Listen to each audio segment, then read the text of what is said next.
Hey Keto Bakers, it's Carolyn from All Day I Dream About Food.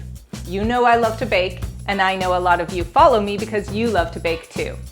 So today, instead of a recipe, we're gonna have a little fun, and I'm gonna show you some of my favorite keto baking tools, all of which will make your baking experience easier.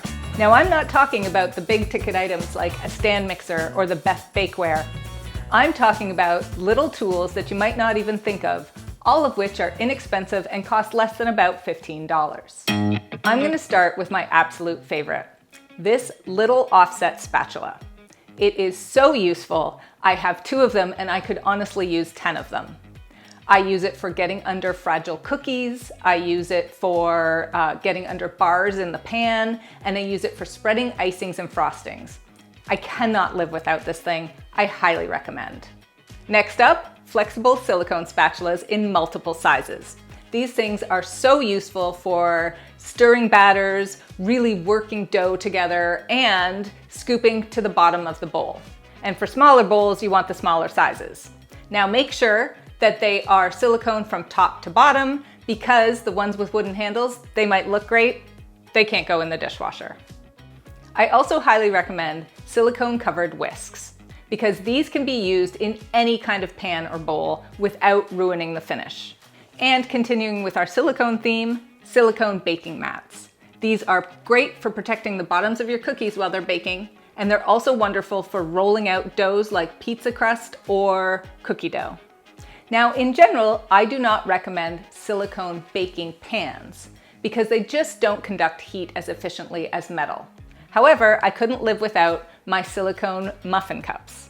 I sit these right inside my regular muffin pans, and it means that my muffins will never stick to the pan. Now, of course, parchment paper is any baker's best friend. It's great for lining pans, and you can top doughs and things as you're rolling them out to make sure it doesn't stick to your rolling pin. But if you really want to go next level, grab yourself some parchment paper circles.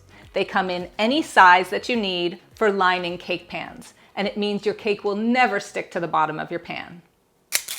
Cookie scoops. I've got them in several sizes. I find the small ones are really great for measuring out things like truffles and small cookies. And the big one I find most useful for ice cream, but also for scooping things like muffin batter into the muffin cups with less mess. This funny little thing is called a dusting wand. This is great when you want to dust cocoa powder or powdered sweetener over your baked goods. So you just scoop it into the powder and you close it up and you dust on top. I love this thing. And finally, no good baker should be without an oven thermometer. It doesn't matter how good or expensive your oven is, they all differ. And this will help you know the exact temperature inside your oven at any given moment. Now, I hope you enjoyed this list of some of my essential baking tools. Let's get baking.